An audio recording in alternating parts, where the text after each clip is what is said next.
Yeah, Richard, so what's the plan today? Morning.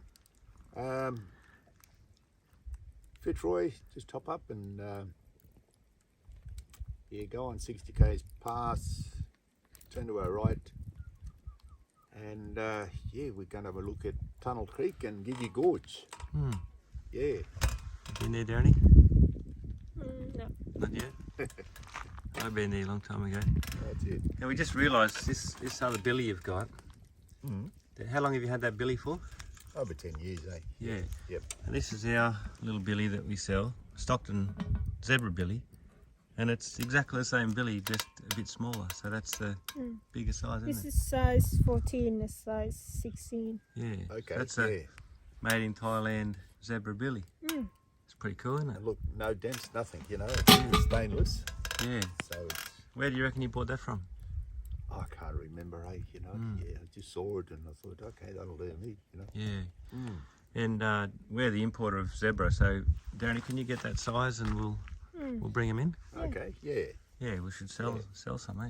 No, it's good if you've got the both different sizes, because that little one there, just ideal, just enough for a couple of cups, a couple of people. Yeah, but this one here is 3 or 4, Yeah. And someone put a comment up last night too about Fitzroy crossing. They said there was, when they had the old bridge, do you remember the old bridge on Fitzroy? It was an old timber bridge or something. No. In the crossing? No. They said there was a semi-trailer come down the bridge, and then a caravan, it was only single lane, and a caravan come down. And then they both stopped, and the semi-driver told the caravan to back up, and then the caravan bloke said, he can't back. So he wanted, it was a triple trailer. The caravan bloke wanted the semi to back up, and he said, I'm not backing up. So That's it. then the semi-trailer bloke said to the guy, well, I'll back your caravan up, and he wouldn't let him back it up. Okay, yeah. But eventually there was a bit of a standoff, and the semi-driver said to the caravan bloke, I'm going to throw you in the river if you don't back up. So yeah, you heard that story? No. Yeah. I know there used to be a single lane low-level crossing there. Yeah. Yeah. Maybe that's what it was, yeah. Yeah, because just one side you had the old pub, and then because a lot of the trucks really had to sort of put the foot down to hit that, then because you got a steep climb on the other side, on the eastern side, I think. Okay. Yeah, and it's all bull dusty. Yeah, right. Yeah. Yep. Okay. But that got washed away last flood too, Yeah. a whole lot, yeah. So there's a temporary crossing at the moment down there, Fitzroy. They put in there, we'll have a look today and get some photos and see the temporary crossing. Also, they put in a little barge just for some of the locals, just 1 or 2 vehicles at a time, Yeah. Yeah, Okay. while they're working on that bridge, new bridge. Yeah. Yeah. Yep. And that station owner come past this morning at 6 o'clock, didn't he? He's only a young fella. He's hard worker, eh? Oh, definitely, yeah. Nice bloke. Yeah. And we're thankful that he's, allowed us to stay here. Yeah. Where it's quiet, you're not sort of out there with the rest of the riffraff. And it's peaceful and yeah. And he's from Perth, He's from Perth, is he? Yeah, I think he said they got another property out of Gin there somewhere. Yeah. And where he sends like a feedlot, a lot of his cattle down there too. Yeah. We found a good stick of bloodwood to keep the fire going all night. Definitely, yep. And a lot warmer now, isn't it? It's warming up, eh? It is. It's amazing how the chills there in the middle of the desert, Yeah, real cold. Then as you get north, you get into the tropics, and it's nice this morning, Yeah, beautiful. Yeah. So no, we'll have a look at that and at Gigi Gorge, and then we'll drive on to Derby, which is I think 70-80 k's from there. Yeah, And a lot of history there around Tunnel Creek, isn't there? a lot of history. So we'll have a good look at that and Touch on a bit of that. yeah, a lot of history. Yeah. Both good and bad, but that's life, All All right, we'll pack up in a minute and shoot off, eh? All right. I Wonder reckon. Yep. Wonder what the Kiwi boys are up to. I don't know, you know. They'd be, Probably doing the same as us. yeah, they're either up early and got going or they're just packing up. You know? Yeah, probably just packing up. Yeah. Brendan will be Good. wrestling his swag. Yeah. Because when you're talking to Glenn, well, just tell him that the bridge, the new bridge you went over, there's a low-level crossing on the western side. Mm. And then there's a big campground just on the river. Then on the eastern side, then you got the new bridge. Yeah. With all their planning and stuff, and the engineers and said, no, it's never going to come over the top, you know. Oh, okay. And what happened? Yeah. Probably nearly a metre over the top of the bridge. Where's The that? water. Where's that? Ord River crossing. Oh, okay. Yeah. That's yeah. where they're near there, aren't they? They camped right there, right at the Yeah, Ord last yeah. night. Yeah. And the water went right over the top. That yeah, a few years back. Yeah, wow. Yeah. Because you had big logs and all that on the bridge, you know. Good old engineers, eh? Oh yeah, yeah. They, I mean, the locals are the experts, you know. Yeah, yeah. They sort of tell them, no, you know, it's not going to work. But you've got your engineers all planned out, and, you know. Mm-hmm. And said, nah, it's going to work. And, nah, it never does. All right, back up at the road. Make you laugh, eh? You know. Hey, did you used to watch the Leyland Brothers or Malcolm Douglas or, you know, Look, bits Albie and- Mangles? Remember Albie Mangles? Yeah, bits and pieces. Leyland Brothers were good, weren't they? Yeah, they were good. And look, Harry Butler was good too, you know. Yeah. He's into animals and environment and I used to love Harry Butler. yeah, yeah. And Les Hiddens, the bush tucker man. And that's right, you know. Yeah, I never watched many of Les's. I remember following Harry. Mm. And because he did that Canning Stockridge years ago. Did he? Yeah. Oh, And he was looking for what they call the stick nest rats. oh okay. I think he found a couple of old nests, Wow. ancient, but I think the We'll rats. have to see if we can dig that video up, eh? that's Harry my- Butler on the canning, that'd be cool. Yeah. And Oh, Dad it would found a be. book. I asked Dad if there's a good book on the canning and he found one, so I'll show you later. And we'll get it, eh? Oh, definitely. We You know. can read Yeah. it. Yeah. It'd be interesting to find out the real story on those deaths Yeah, at those different wells. You know. yeah, it would. What exactly happened? You know. And such a shame it happened to Malcolm, wasn't it? Malcolm Douglas. We should go to his farm, eh? The Croc Farm, Shadownie. Oh, definitely. Yeah. Yep. He was a good fella, Malcolm, eh? Yeah. Yeah. He's got that set out really well, so we'll definitely go there. Mm. And because Karen and Doug and young Banjo went along, and Yeah. yeah, it's a good setup. And your little grandson, he's 5. Yep. Your birthday's coming up and we're going to go get him a... Well, we better not say because they might see. That's it. Yeah. Give him a few goodies Yeah. that he can that'd be use. great. Yep. He's that age now where he's inquisitive, keen to use certain equipment. Yeah, yeah. Yep. Yep. That'd be Yeah. good. Oh, he's having a ball, you know, like stuck in Brisbane. He's sort of closed in with all the suburbs, Mm. streets, and where Broome, you know, people will see through your videos. It's just open, beautiful, you know. Yeah. Alrighty. Alrighty. Put this fire out and get going. Mm. Alright, all packed up. And guys are holding good. Nice, right?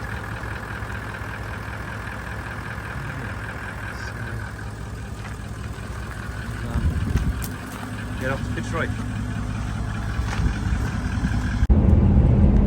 Yeah, so about 145 k's this side of Fitzroy. And this is the caravan park on a cattle station where, I don't know what's it called, yeah, down in there. Just down in there. What's the station called again, Richard?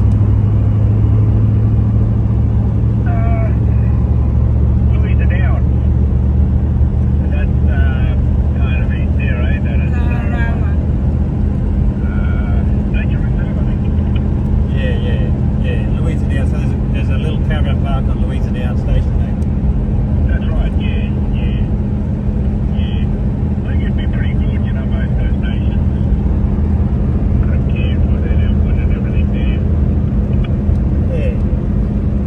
that was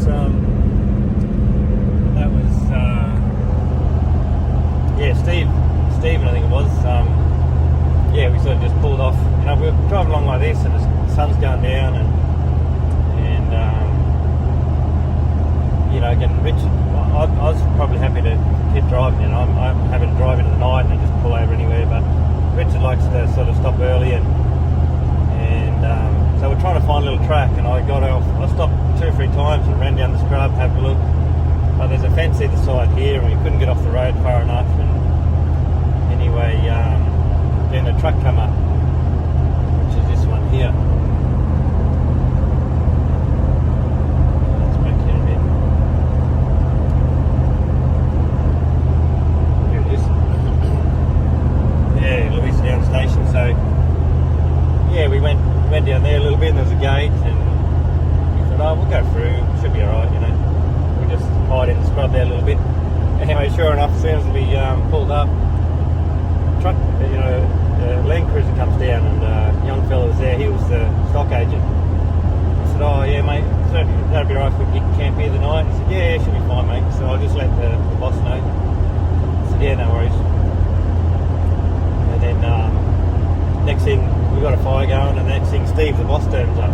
Only young fella and really nice guy. And I said, you know, I went second day, and I said, look, happy to pay $50, mate, if you like, you know, I'll give $50, no worries, you know. There's always, you know, not that, you know, it happens all the time, but, you know, I would have given $50, no worries, you know. But he said, no, it's all good, mate, and had a little chat, and you know, they know some of the places. Richard knew the station, and he knew the truck companies around there, so they knew some familiar names. Yeah, anyway, so it was very nice of him, and but yeah, that's his station that we just showed you, about 140 k's, you know, the eastern side of Fitzroy. If you travel along here, it'd be a great spot to pull in and camp, you know. If you had known that was there, we would have gone in there, you know, because the station's normally got a big area, you know, and don't mind you having a fire. Yeah, anyway, I just saw we just went around a truck as well, you know, Big Sammy, and I remember back to when we started with Richard, with the little chats, because, well, I kept in touch with Richard, and, you know, we were in Canberra together for a little while, and, well, what it was too, you know, Richard was in Canberra for the first weekend. There's a big gathering in Canberra, a lot of people there, and just voicing their opposition at the mandates, and then Richard went home. A lot of people went home the first weekend, and then just crowds come. Like the police report said there's 1 million people in Canberra, and it certainly felt like it. Anyway, Richard and Gary, you know, they only just got home, and then the crowds were swelling. They come from everywhere, Cairns and Townsville and all over the country. And Richard got home to Adelaide, and he said to Gary, we got to go back, you know. So they literally turned around and went all the way back. They come all the way back to Canberra. They had a day in Adelaide, then from Adelaide.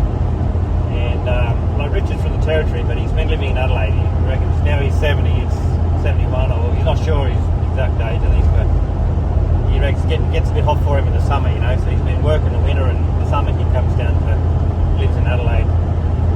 Anyway, drove all the way back to Canberra, where I met up with him, and I was sort of mates with a guy called Woody. Woody was the Qantas pilot, and when sort of Qantas mandated, you know,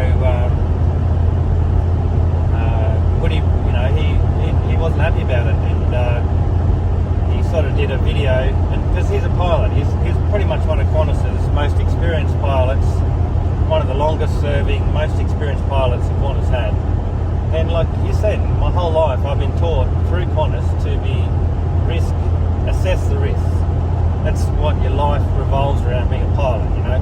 Buy the book, read the safety data, continually update the safety, assess the risks all the time. That's what he's bred into it from Qantas, you know. And you know, here it goes, this next thing they're mandating, and it's all just so quick, and you know, so Woody said, no, you know what, nobody can give me the data what I want,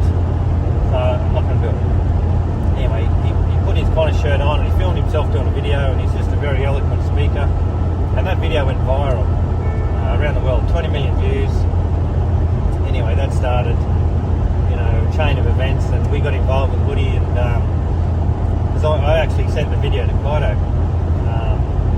About a 45-minute video, the original video of Woody. You might have seen it, and went viral around the world. Kaido watched the whole thing, and he said to me, he said, we've got to help this man. You know, we've got to back this man. Or that's what Kaido said to me, and yeah, I reached out to him, and we did, and we've been helping ever since. Anyway, so I was close to Woody, and through Woody, Johnny Larder, who now runs our Tumen store. Anyway, Uncle Richard wanted to come to Canberra and talk to Woody, and so through a friend of mine who knew Richard, they put me in touch, and Richard also wanted to talk to Ricardo Bosi at the time, and I knew Bosi as well. I'd had a private dinner with him, just me and him. We had a couple of beers together, and anyway, Richard wanted to come to talk to Ricardo and Woody, and he got there late that night, the night before the biggest event, the big rally in Canberra. 1 million people there, say, all walked down, you know, towards Parliament House, and the night before, and I messaged Woody and I said, I've got this bloke, Uncle Richard, he wants to come and talk to you, and Woody said straight away, yeah. It was like 9:30. Woody, man, that guy, I've never seen a guy so exhausted in all my life. You know, I've seen Woody, you know, he just had the weight of the world on his shoulders, and there's a lot of people looking up to him, you know, and relying on him, and I've also never seen a guy, you know, lift like that man does, you know. You know, when he was at the depths of, I think, exhaustion, and you know, he had a lot of people against him as well, and because, you know, it all splintered, and you got groups from all the different states, and that man, just incredible what he's been through. And anyway, he said straight away, yeah, bring him in. And I messaged Ricardo, and he wouldn't, not interested at all, you know. And I said, look, he's just driven all this way to see you, and because Richard's message, what he come for, and this is what Richard represents, you know. He wanted a message of unity, you know. He wanted the groups, because there was a lot of, again, there was groups from Melbourne and Brisbane and Perth and Adelaide and Sydney and all over. There's 100 different groups, and as what happens, there's these little power struggles everywhere, you know, and nobody wanted to be, let other people, you know, have power, you know, sort of, the different states had a bit of power, you know, they were leaders of that group, and they didn't want to come together, they just didn't, and Richard and Gary could see that, and they came specifically to talk to the leaders and say, we've got to all come together. And you know, again, he's a message of unity, Richard, and anyway, so it was my job to sort of take him around. And my 76 at the time was all, you know, had the rooftop tent set up. We had a big camp there in our big campgrounds, and so I borrowed a friend of ours, Jennifer Parker from Coffs Harbour. She's become a real friend of ours now, and we took her on the Adelaide trip. Anyway, she had this little tiny marina, because I met her, me and Shipyard Jake met her on the way back from Canberra, and she went from Coffs Harbour. She's the same age as Richard, maybe a bit older. She come all the way from Coffs Harbour to Canberra and slept in this tiny car, you know, and there was a lot of women doing that, a lot of elderly women sleeping in the car in Canberra, just nothing, had a blanket and a thermos, you know. And anyway, so I borrowed Jennifer's car, and we had Richard in the back and Gary, and we were zooming around Canberra trying to organise these meetings late in the night, you know. Anyway, Woody, you know, listened to Gary and Richard, and you know, the next day was a massive rally, and it was amazing. Anyone who was there will tell you it was the most incredible moment in their life, you know. Anyway, that's how I met Richard, and then I think the next day back at Epic, you know, Richard he parked his car. There was so many people come to Epic, the campground. He couldn't find his car, and it was the old Hilux, you know. So they got back to me, and Gary come and said, "Oh look, we're having trouble finding Richard's car." So it's all right. When I had the little scooter, and I took the scooter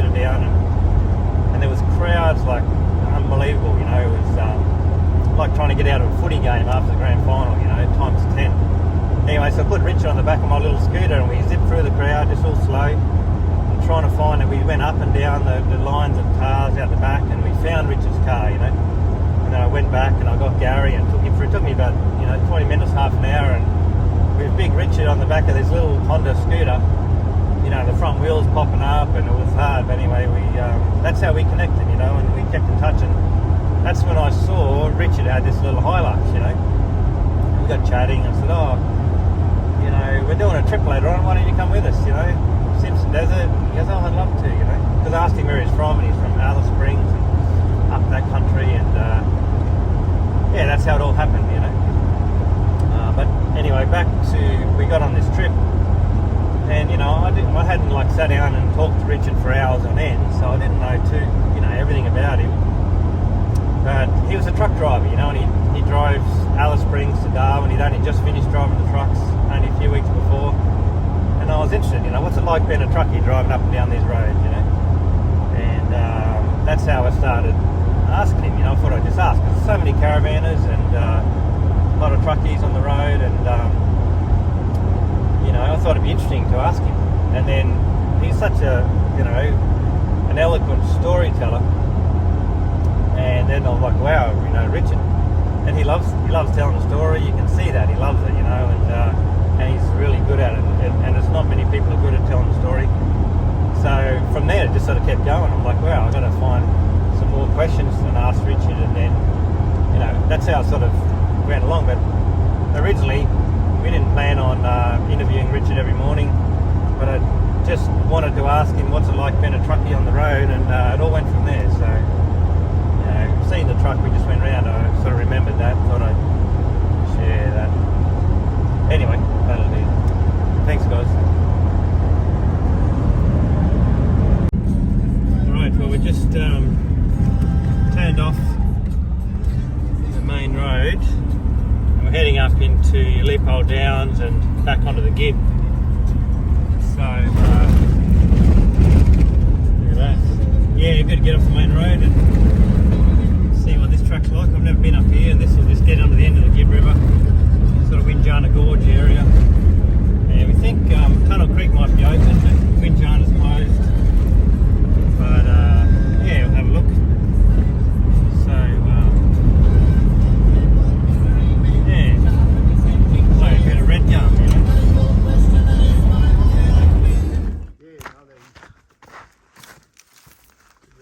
Start seeing a lot more and more.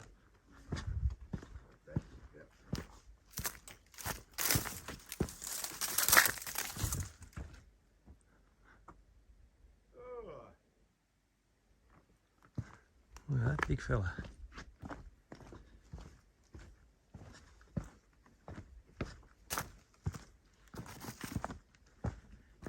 Very unusual tree, aren't they?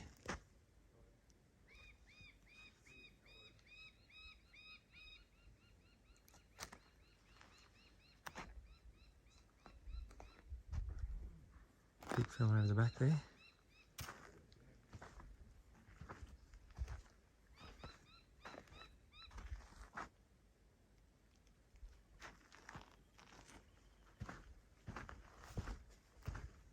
Couple of little ones.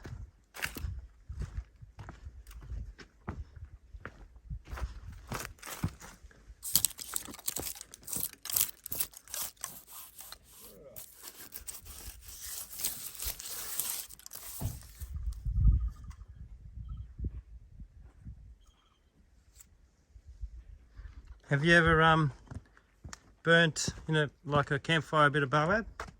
No, never. They probably never die. They probably just live forever. Yeah, but I think the wood's more sort of fibrous. Oh, okay. Yeah, so it just burns quick, Yeah, right. Yeah. And there's a baobab tree jail somewhere, isn't there? Where's that at? Is that in Derby? Just out of Derby. Okay. We'll see that tomorrow morning as we go through, or tonight, Yeah, right. Yeah, big old. Been one of the longest trough. They used to drove cattle through there to load them on the ships. Yep. Yeah, the big long trough, and then beyond that you got the prison baobab tree. Oh, okay. Yeah, right. They used to Put all the people in there in chains and lock them up. Yep. Yeah. Yeah. That's pretty, in a different way, different to, yeah. Oh, it's good to be back in the bush again, isn't it? Yeah.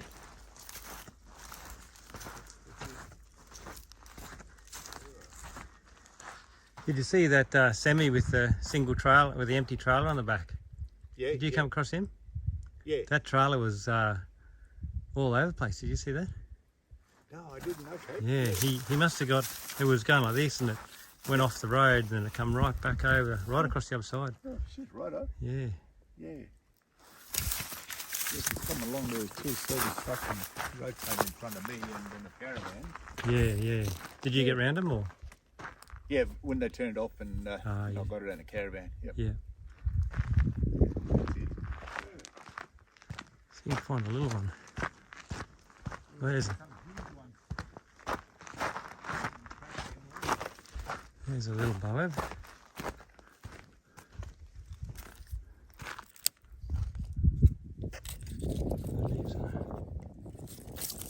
Little baby one.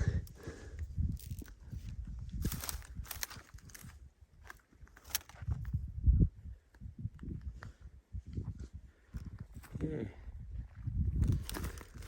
Right, yeah, finish letting these tyres down. Yeah. Could be in crop country, eh? Imagine got stuck in there and you had to go and put the hubs in. You'd do it for me when you're dirty? Nah.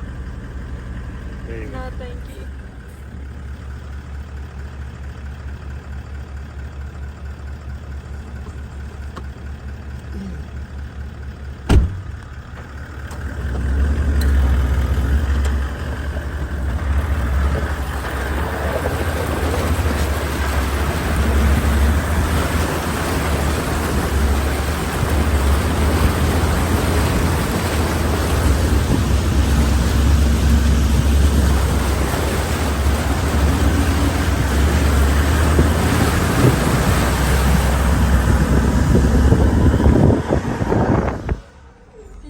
Sign?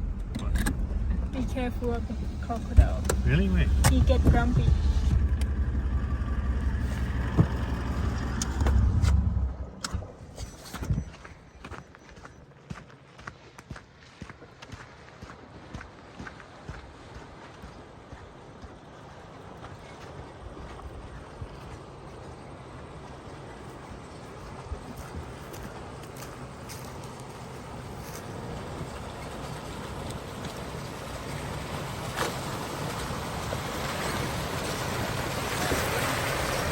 No worries, eh?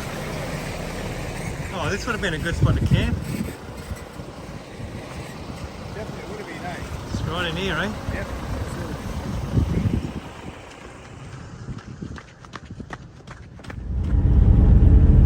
Yeah, well, didn't expect this. This is almost like being back in the canning, but Kimberley style, you know. It's only a little track and washouts and creek crossing, so yeah, pretty cool. I thought it would have been a developed road, but anyway. So yeah, back with Chris, and we're cutting trail. And the other thing I had to do was learn how to mule pack. So these times with him cutting trail were he was showing me how to handle a mule and how to tie, how to put the saddle on, because the saddle's got a big chest strap and girth, and then one behind the girth, and then one around the tail, and it's this big sort of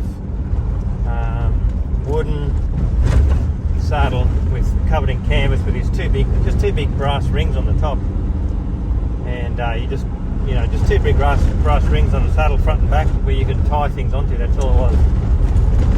And anyway, this time we were clearing trail up Wolf Creek, and I had this, it's a Palomino coloured little filly, and Claude also had a bunch of horses over in Seattle, or over the mountains near Seattle, as a Girl Guides sort of camp, and so he supplied the horses for that camp, and and he'd have what is called the heaven and hell treatment, because the horses, once they were over in the Girl Guides camp, they'd get spoiled rotten. You know, the girls would be fussing over them, and you know, didn't know how to ride properly, and yeah, they just got really spoiled. The horses just started mucking up, you know, and you know, yeah, that's horses are like animals like us. You know, you treat them too well, they get lazy, they get bad habits, they get spoiled. Anyway, that's what used to happen to the horses after a while, you know, a season or two. So any horse that started mucking up, that was the heaven treatment. He'd bring them back for the hell treatment, which was working cattle in the mountains, you know, and we hadn't started working with the mule packing just yet, but you know, generally you'd take your horse on a trip and then you'd spell in the next trip. But if you've got a horse that was mucking up, you just get ridden every day, you know, till he learn a few lessons, you know. And I mean, that's how you got to treat things in life, you know. Adversities, you know, character's only built through adversity, and adversity is tough times, you know. And I mean, I used to ring my dad a bit or write letters, and he'd always say, you know, when I'm getting heat stroke in the desert there at Death Valley and getting hypothermia in the mountains in California, he'd always say, oh, it's character building, you know. It's all he'd ever say, character building. And it was, you know. And this is what built my character to run a business, because, geez, you know, little did I know, you know, in the coming years to run a business, you had to be, you know, proficient in every profession known to man almost, you know. Psychiatrist, psychologist, first aid, you know, everything, you know, accounting, and how to raise men and how to raise boys and everything you had to learn. And this was I didn't realise, but this is my apprenticeship. All these travels were my apprenticeship in running a business, because I've, you know, still not qualified or anything. But this was a bit like Richard, you know, this was my apprenticeship in life, where I learnt a lot of life experience, because I've worked for so many men and I learnt from every one of them. And anyway, so yeah, the heaven and hell treatment with these horses. And so anyway, I was riding this little Palomino filly. He's only a young horse, and she'd only just come back from the Girl Guides, you know, and she was in for a bit of hell. So Claude asked me to ride her, you know, and yeah, she was mucking up big time. And anyway, Chris was showing me how to lead a mule, which is pretty much, you got a long lead rope, maybe 2.5, 3 meters long, and you'd basically pass it underneath your right leg, the rope underneath your leg, so you'd sit on top of the rope, and then a half inch around your it would come over your leg, a half inch around your saddle horn, and then the tail would come underneath your leg, and that would sort of lock it off, you know. So you rode sitting on top of the rope, which you got used to, and also the rope went straight across the top of your leg on the right hand side. And you know, if you ever got pulled up, that would just cut into your leg, you know. But I never really wore chaps, but most of the boys wore chaps, and that's one of the reasons, you know. Anyway, and what was happening, my little filly was swishing the tail, and the ropes running across over the top of my leg, and then over the bum of the horse, over the rear flank of the horse. And if they're swishing their tail, sometimes they would swish the tail over the rope and get over top of it, and then they'd pull their tail in, and you know, in the sensitive part in behind their tail, you know, very sensitive, and they'd have the rope there, you know, and they'd sort of just squeeze that rope in with their tail, and the more they squeeze it, the more uncomfortable they'd get, and some of the horses hated it. And it was one of the things you used to have to teach a horse, good trainer, you know, and just relax, and if you relax the tail, the rope would drop down, you could fling it around. Anyway, this little filly did not like this lead rope. It was getting caught under her tail, and she was starting to muck up, and she was sort of getting real twitchy and jumping around, and I'm trying to, you know, I had a bow saw over my shoulders, and I'm trying to one hand neck rein, and I'm still getting used to the rope, and you know, she'd pulled back a couple of times, and, yeah, so anyway, I've been dealing with this all morning, and anyway, got the shits with this horse a bit, and I had some spurs. We always wore spurs. Talk about that with my spurs, but I ran my spurs sort of down her front shoulder. You know, just went raked her down like, come on, like wake up, you know. Anyway, we're on the side of this really steep trail, and she didn't like that. She reared up, and then she reared back off the track, and she basically went over backwards down the hill. She tumbled down the hill. But Chris had taught me to, because you're so steep, you know, it just drops away on you. We're riding along the side of the hill, and he taught me this, is to, you know, your left foot, you're riding along and it's drop away on the right. Your left foot sort of solid in the stirrup, but your right foot is just ride really light, you know, and just your tips of your toes in the stirrup, and if anything happens, you just swing your leg straight out. And, you know, if I hadn't done that, he probably would have killed me, you know, because I would have gone tumbling down backwards down this steep hill. Anyway, when she reared up, I just sort of basically stepped straight off, and I was on the high side, so I just literally stepped straight off. And yeah, my bloody, this little filly, she went over backwards, lost her footing, tumbled down the hill, and I was able to grab the mule, but just really shook me up still, and shook the horse up too, so I sort of slid down and grabbed hold of her and brought her back up again. And well, I wouldn't say she's on the best behaviour, but she definitely settled down a lot after that. She was pretty quiet, and we were both a bit quiet after that.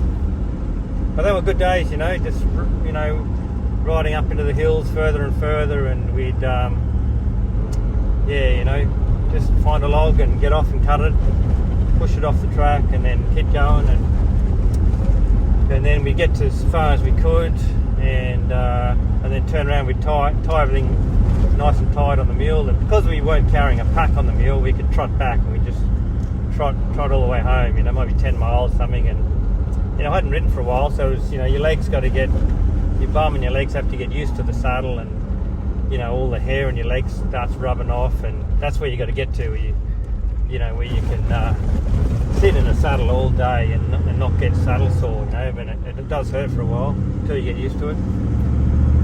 Yeah, so we did this for a while, and then was in between this and Sun Mountain, and yeah, it's good days. One time I had to take a load of hay up to Sun Mountain from Claude's place, and we had this big old red pickup, F-150 or 250, big old thing, and the road to Sun Mountain just wound its way back and forth like for 15 miles, you know, up a hill, just single lane each way. And I had this huge load of hay stacked, you know, a metre outside each side, and stacked high, all tied on. And anyway, I don't know what I was doing, but I was daydreaming, you know. And as you go around a corner, you sort of cut the corner a little bit. The next thing I was actually on the left-hand side of the road. It's what happens in America sometimes, you know. You got to be really thinking all the time. Stay on the right. Anyway, first time I'd been over there, and I ended up on the left-hand side of the road. There was no traffic coming. I was daydreaming, thinking about Australia, and I literally was on the left side of the road, going all the way up this mountain. And luckily, there's no cars coming. Then I got almost to the top, and I'm like, holy shit! I just suddenly realised. Then I was confused, like, what side of the road am I supposed to be on, you know? And yeah, I was lucky. I did that on my motorbike once too. Did I tell that about the motorbike? Yes. Did I? No, I don't think I did. Yes, you did. Did I? When I went across the road? When I went across the road, sat in the gutter? Anyway, so I'll have to have a think.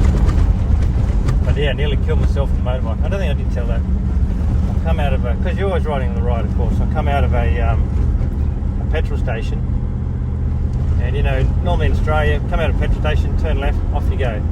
You've only got to look right if anything's coming and zoom off, you know. And I've been riding around Australia, and I was used to that, just looking right and zooming off. Anyway, come out of a petrol station, gas station in America, and just not thinking, you know, you just go into normal mode, and I come out on the road, looked right, and took off.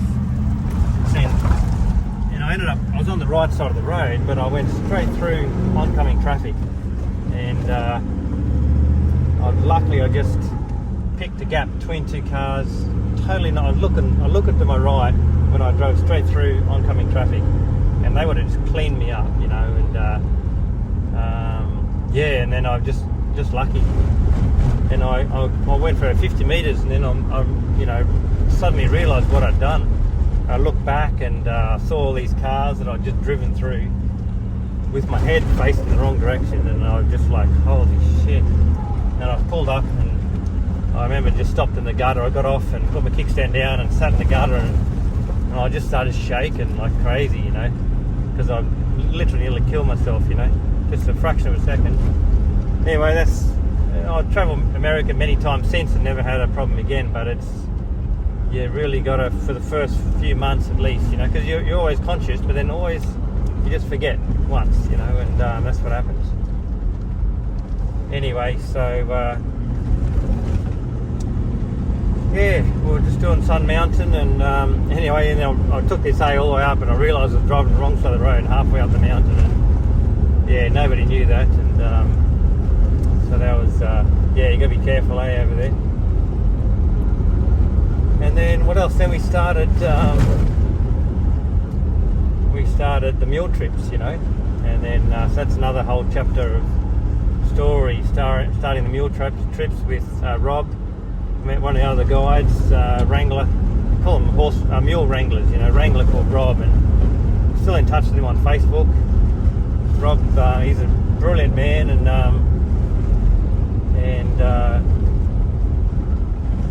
Marva, the cook.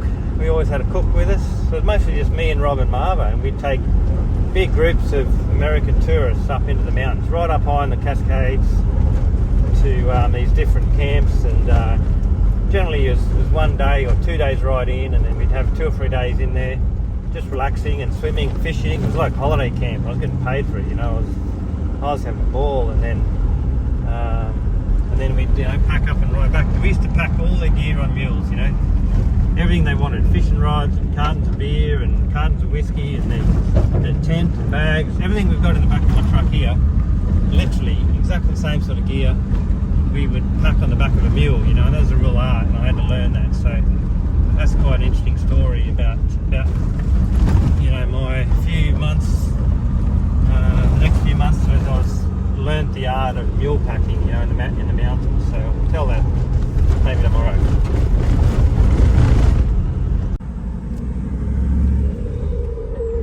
Look at that. Moab. Great cliffs.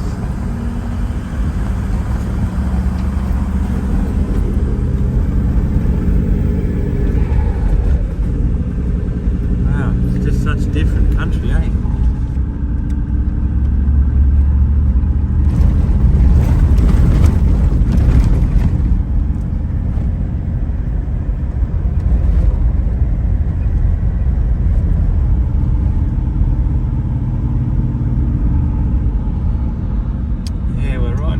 Kimberley now.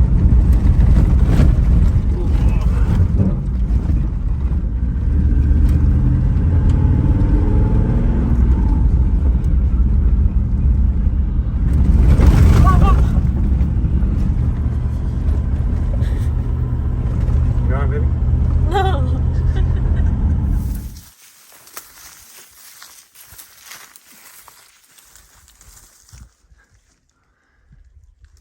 Look at those big seed pods on the boab.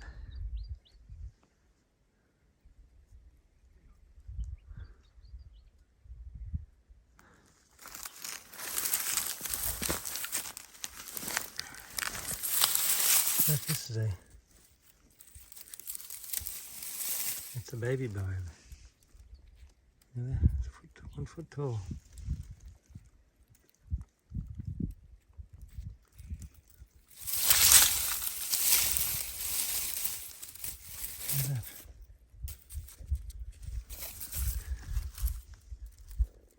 Survived the fire. It's had its leaves burn off, and then it's just, look at that.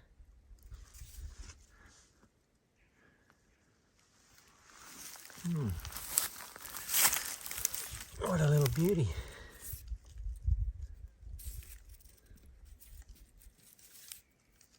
Now these leaves. These are the baobab leaves.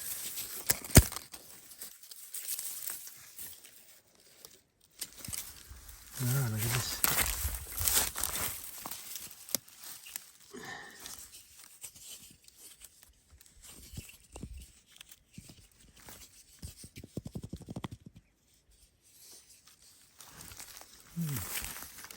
Here's a seed pod.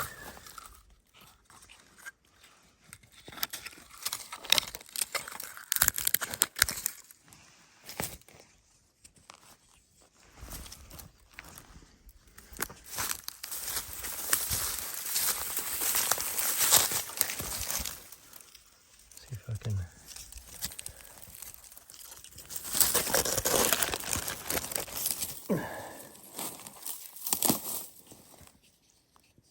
It was cracked open, you know.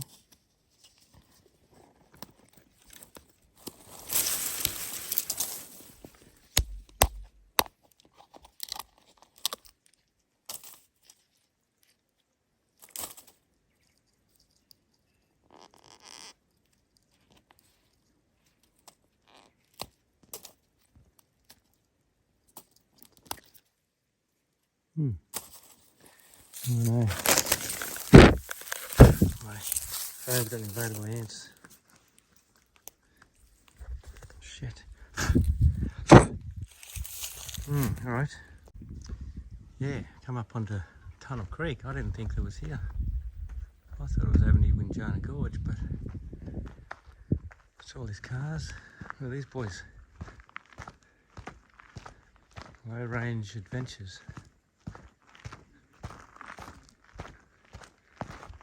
Couple of big rigs. Anyway, this is Tunnel Creek. So I'm going to get the shorts on and have a look. These colours. Yeah. Yes, there was a tribe then, and they used to hide and duck through this tunnel, and Yeah, Jundamurra, I think, you know. yeah, It's about 700 metres long. yeah, Then I think it's 20 metres high, 20 metres wide, yeah, and the water up to your neck. yeah, right. So early policemen sort of didn't know, and but you could ride along there without knowing it's here, you know. Yeah, there wasn't a sign, was there? Yeah, it's all. But back then, you know, in the early 1900s, it's hidden away. Yeah. Yeah, Well, it's all sheltered by these trees. You'd never know it's here, would you? that's it. Yep.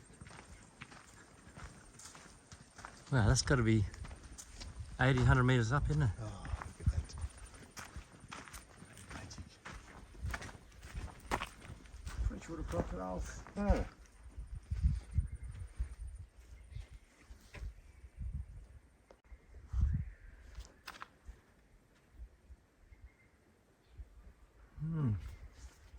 Yeah, yeah.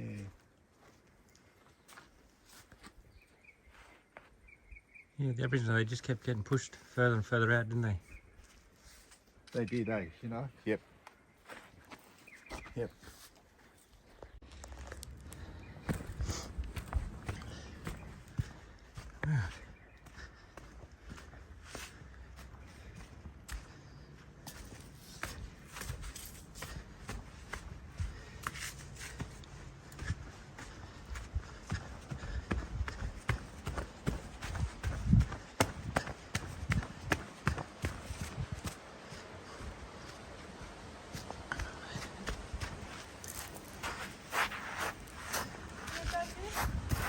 Huh? You going? Richard, go in? He's out there.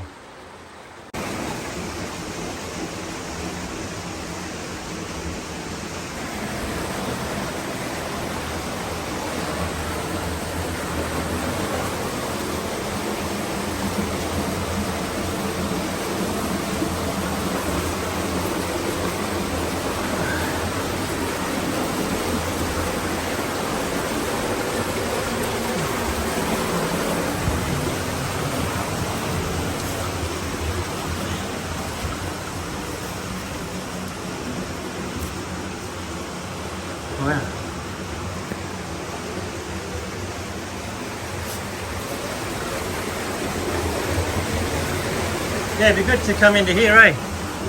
It's in here, it opens up a bit. Yeah.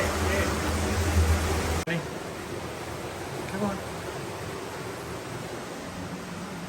These beautiful rocks.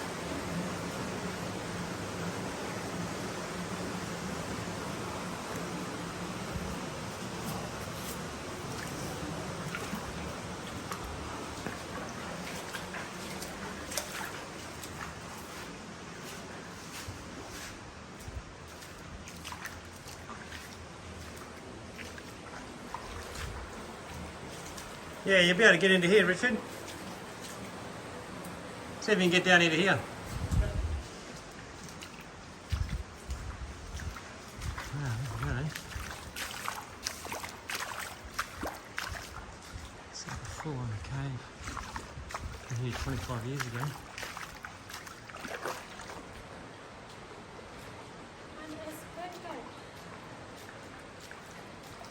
We didn't plan to come here. No, I thought it was over near Winjana. Oh wow, look at that.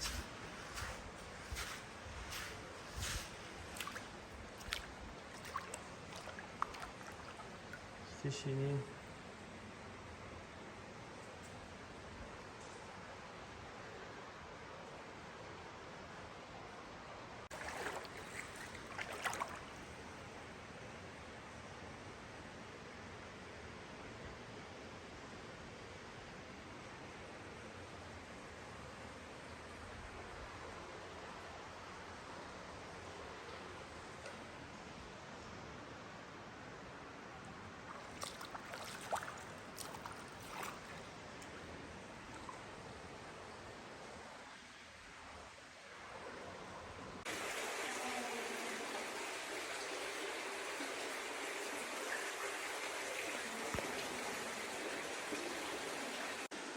Yeah, this is cool, eh? This is my new little torch I got from Nebo. It's got, yeah, just normal sort of light. Look at this. Alright, you just pull on it. How cool is that? It's got like a little, which is ideal for here, you know, just walking along. It's cool, isn't it? Got a magnet on the end too. Yeah, perfect torch, Tunnel Creek. Can you turn it off and see how? And turn it on? Ah, that's pretty cool. Alright, you swim over first. There's a little freshwater crocodile over there somewhere. You go first. You swim first and I'll, oh, there's a bat. See that? Yeah. Oh, look at that. Shit. Couple of bats. My feet is freezing. Alright, Can I go? you go first. No. Last time I was here, we were like this and we went right through and just over there, like, up popped two little red eyes. Because like, what the hell's that? And that was the little freshie. Two little red eyes just popped up and looking at you, and then you just go down again and we were waist deep in water and it was right there. A bit further on. Can you shut up at the top? Yeah, tree root up there. Yeah, alright, well I think we'll go back in. Yeah. You're too chicken, so we'll have to head back. Okay.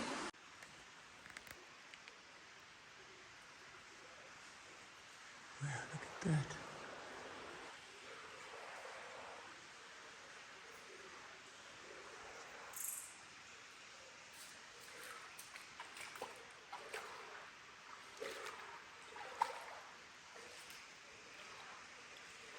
Full-on cave system.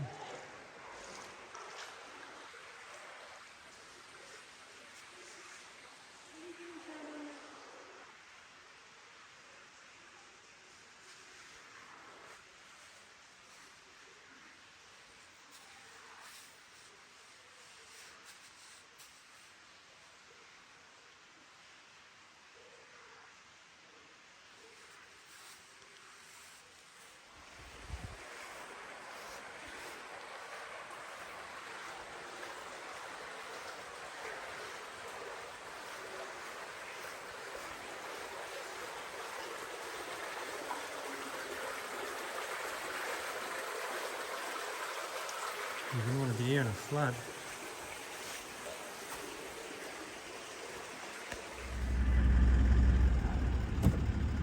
Yes. Weird the way, not weird, but Rich was asking too, why is it not called Tunnel Creek, you know? Shame, but anyway.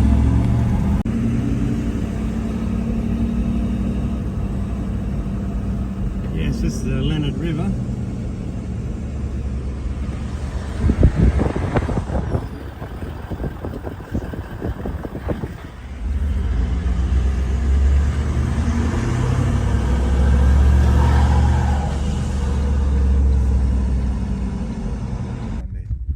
Oh, a bit of earthworks, I think.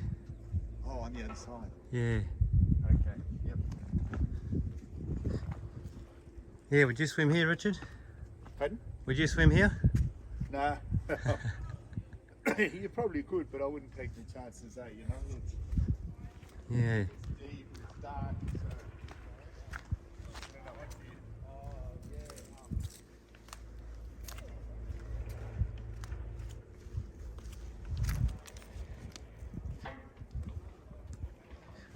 Wouldn't mind a swim.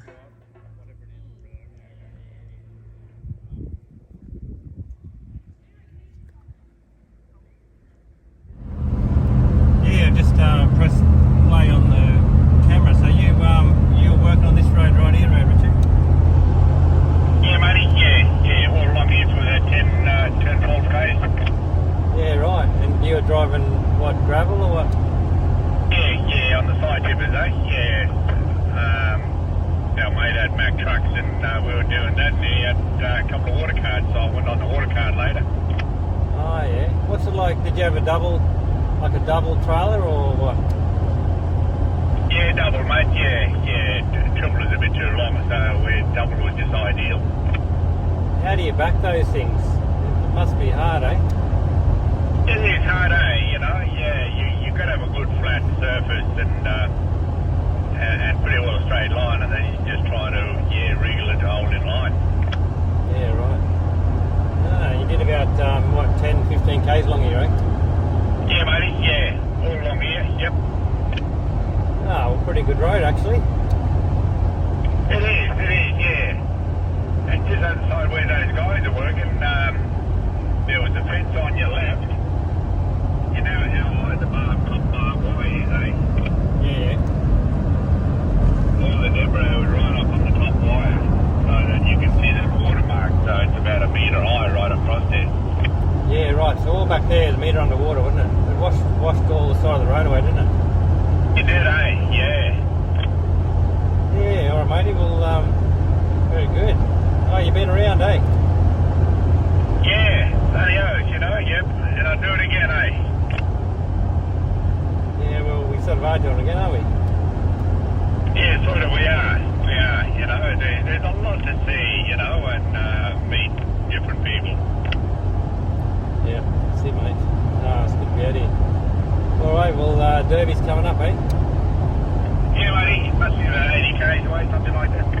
Yeah.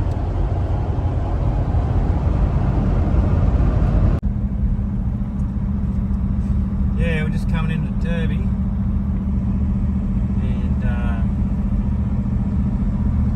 And, 25 years ago, I was working here for a little bit.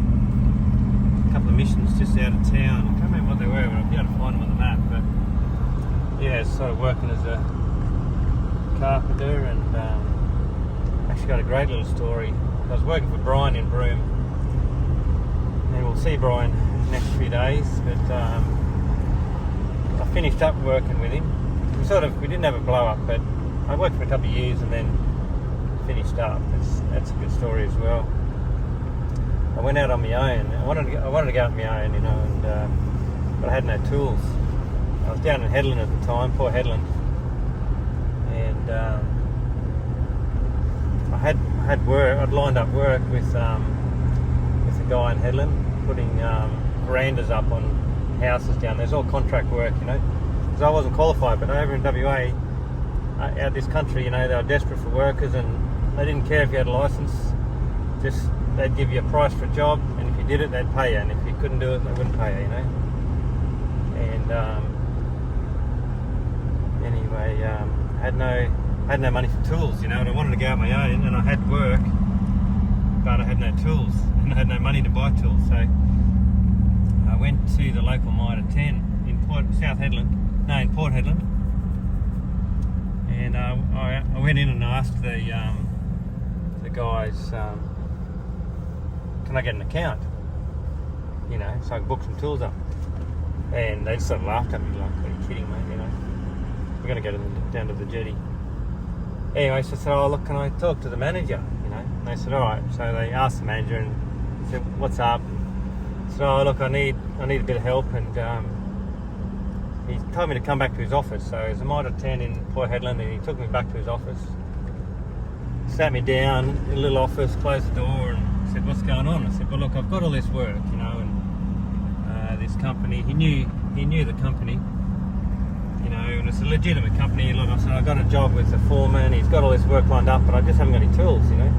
I need a compressor, I need a nail gun, I need some cramps, I need a ramset drill, or a Hilti drill, and a big heavy Makita drill, and 9-inch grinder, tech gun, you know, just the basics that a subby needs, you know.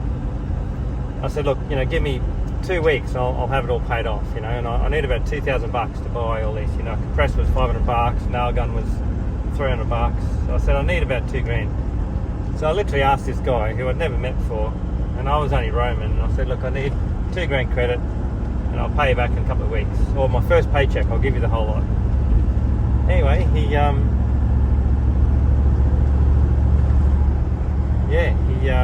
listened to me, and he asked me what I've been doing, and told a bit of my story. I've been travelling around and trying to make a go of it over here in the West, and he said, yeah, all right, I'll give you $2,000 credit, just like that. Like back then, that was 25 years ago, it's probably like walking into mine at 10 in Port Hedland asking for $10,000 credit, you know, and walking out with $10,000 worth of tools. That's what it was like, you know. It's about $2,000, and anyway, I got the tools and walked out, and sure enough, you know, the first paycheck, it took me a couple of paychecks paid off, you know, but I paid it off within a month, and I don't know the guy's name or anything like that, but that's a big thing that he did for me, you know, and I'll never forget it, you know, without him. Without him doing that, you know, I don't know what would happen, because that just that gave me a leg up, and it got me on my feet, you know. So I'll be forever grateful for that man. And yeah. Anyway, this is a Derby wharf. I remember it from years ago. And look at it, don't you? So we'd come out and. Yeah, you coming, Richard? Have I gone the right way? Oh yeah, here it is. You still coming, mate? Yeah, look, keep going, mate. I'll catch up with you straight in there, find a park. And, yep.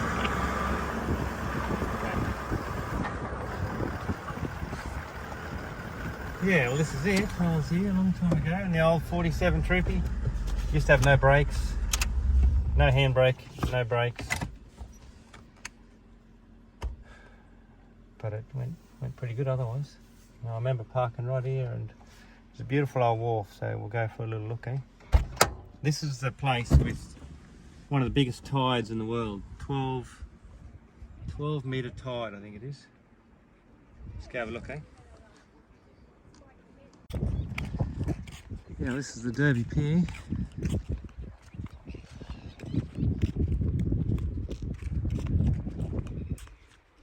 Tides looks like it's racing out. Look at that. 12 metre tides, eh? I think it's the second biggest tide in the world. And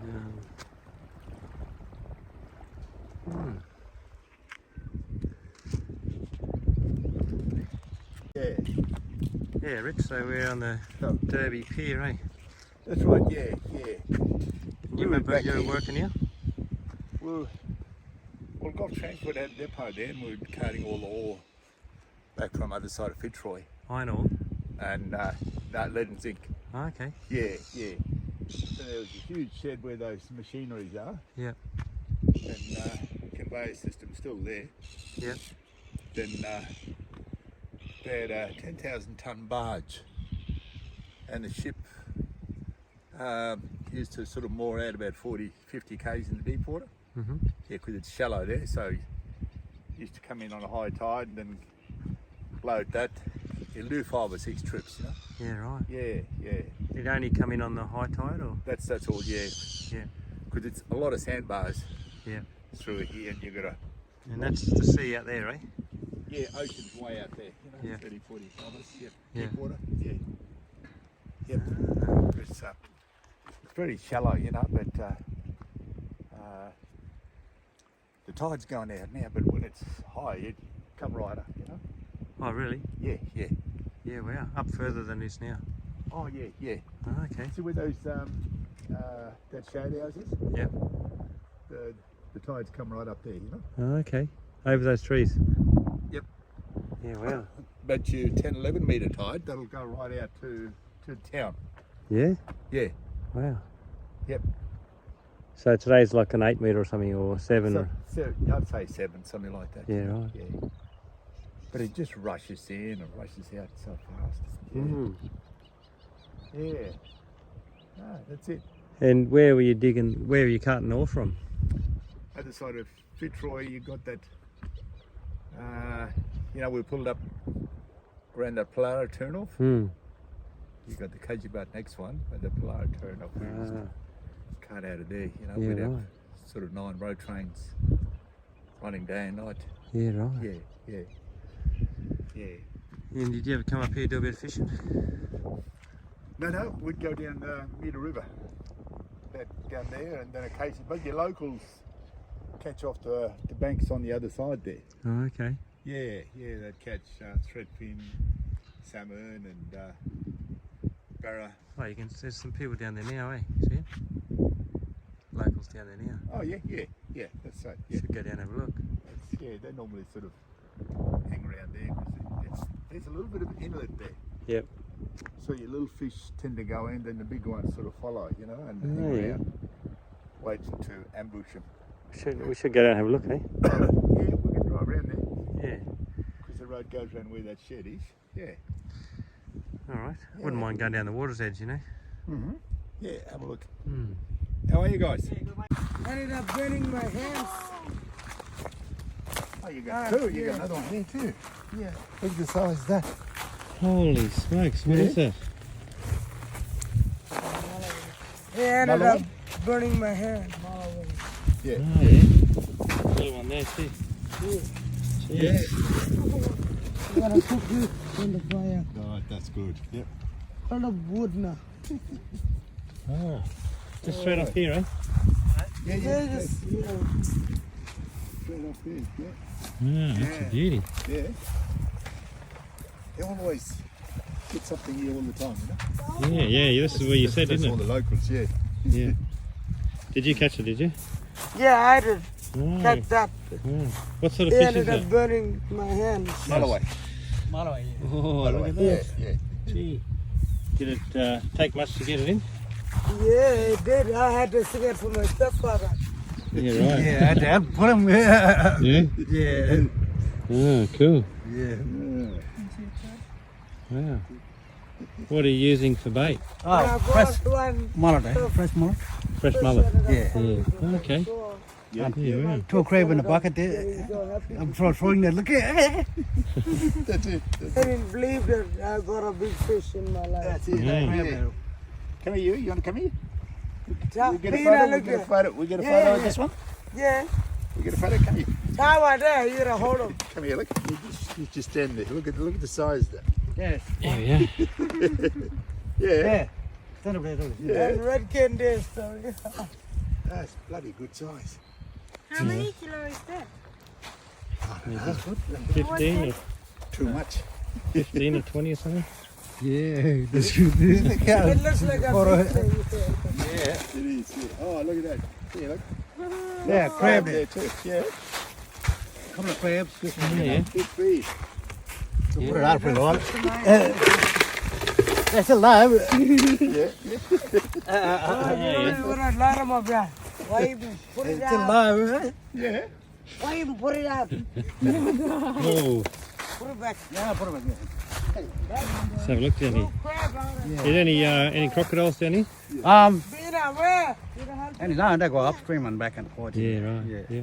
get already. Ah, And a couple of years. but you don't go in the Couple of water. years, yeah, I seen them. You don't go in the water. Yeah, hang over, look.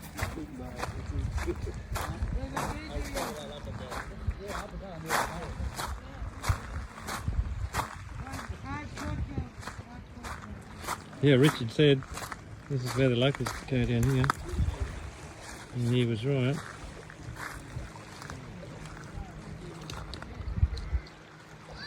Jeez, that's a big fish. Yeah, look. That's locals for you. Yeah, mate, you were right. This is where you catch the fish. That's good. Yeah. It's a ripper, isn't it? Look, they know the spot. They know the time Yeah, and what's here. And yeah. oh, look at the feed they got. We should stay here for dinner. Wow. Yeah, so what's the go with this trough, Richard? Did you say it's the longest trough in the world or something, or Australia? Probably Australia, you know, it's this is their main stopover to water a lot of cattle, eh? Yeah, right. Are they still, like the windmills going, are they still using it, or? It's gone, but the day gone 40, 50 years ago. Yeah, right, but the windmill's still going, eh? When it's still going, yeah, just more or less like a tourist stopover now, eh? Yeah, right. Looks pretty nice fresh water. Yeah, a lot of water, yeah. They sort of camp here and give them a water and then straight past Derby down to the wharf. I might just have a quick wash my face, eh? Right, mate.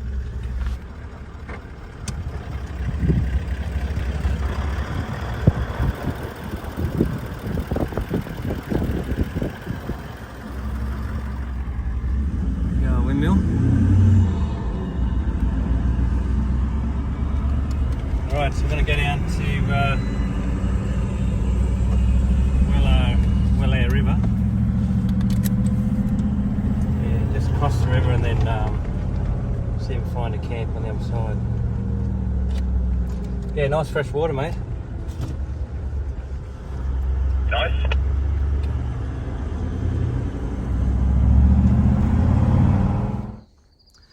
Righto, we found a little spot.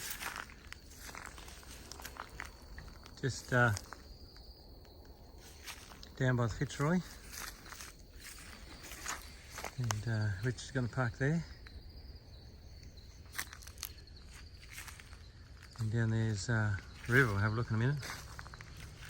Bit of a local fishing spot, but no one's been down here for a while.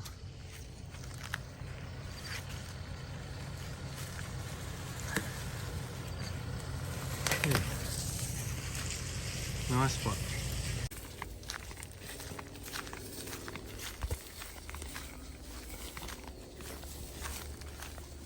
Yeah, that we used to pick this out on the cotton field, eh? Yep. Nagura bear, isn't it? Yeah. Look at all that. Yeah, nasty. Nasty thing, isn't it? They are, yeah. All your cattle, your horse's tail, mane. I was telling you about on the cotton fields at Walgett, we used to pick this out with a hoe. Yeah. Yeah.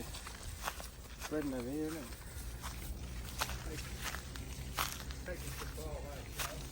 We'll get down the river over here.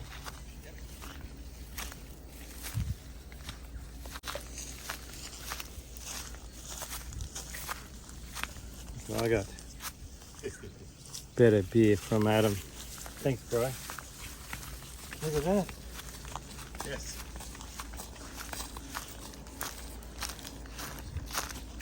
They'd be cooked in here, eh? Oh, definitely, but yeah. Salty. Salty. Yeah. Big ones too. What? Yes.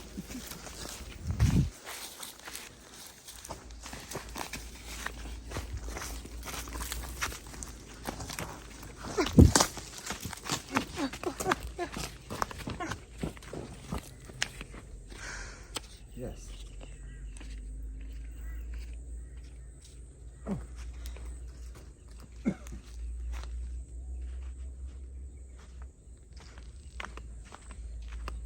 Beautiful water. You could almost ski on that, couldn't you? Oh yeah, yeah. Don't get near the edge, Darren. That's it. Stand back. Stand back, alright?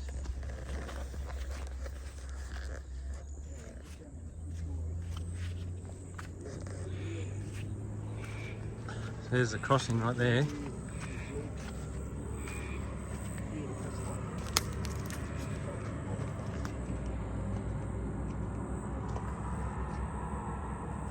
How about fish? Yep. Barramundi? Yep. Wow. Don't go Oh, close, yeah. Downey. Yep. They're all here. You've got a fishing reel, haven't you? Yeah, well if that that Sheila from last camp, Derby could pull one in. You could pull one in. Look at the pandanus palm on the other side there. Yeah, yeah. Looks cool, eh? Yep.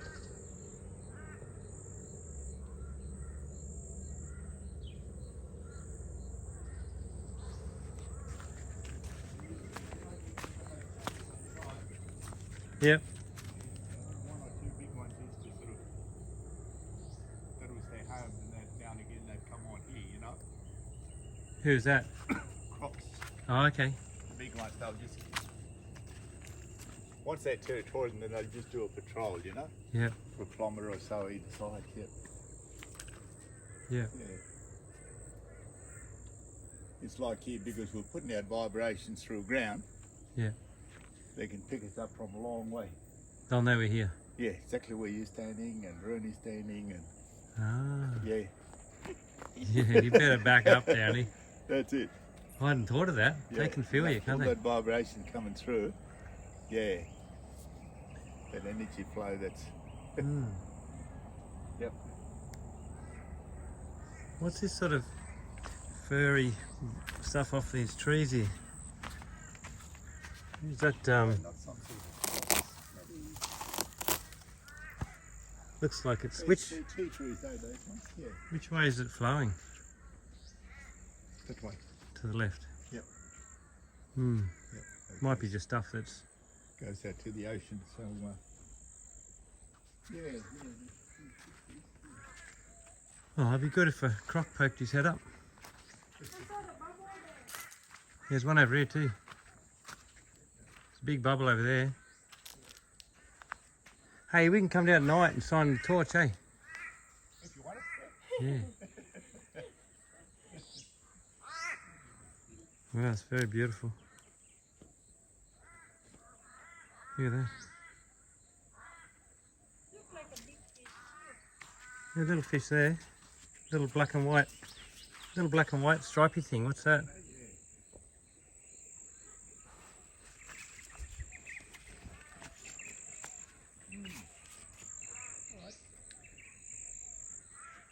Grab the shovel and go for a walk. That's the reflection there.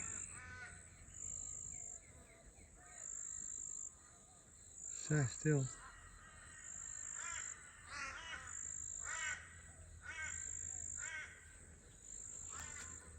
All right. We'll go set up camp. Downey, what's your favourite new little cooking device? Oh yeah, the little bread oven. Why do you like it? Sandy is small, compact, and can cook many things. Hmm. Today I tried with a chicken. Normally when we grill the chicken, it's getting burned and not really good, you know. So I try to bake in the oven. Oh, okay. You're trying to. Yes, It's an that's my experiment. first time. This is an experiment, eh? Yes. All right. Yeah, these bread ovens are turning up soon, and they're going to be great. We bought it as a bread oven, but it's a ripper as a just a general oven, you know. So they'll be turning up soon. All right. This is not done yet. Oh, that's great. Hey, those little aluminium trays are good, aren't they? Did you turn it around, like end for end? Which way do you have it in? Can't remember. And you got to have the gloves, don't you? Yes. And you got to have a stick. Yeah.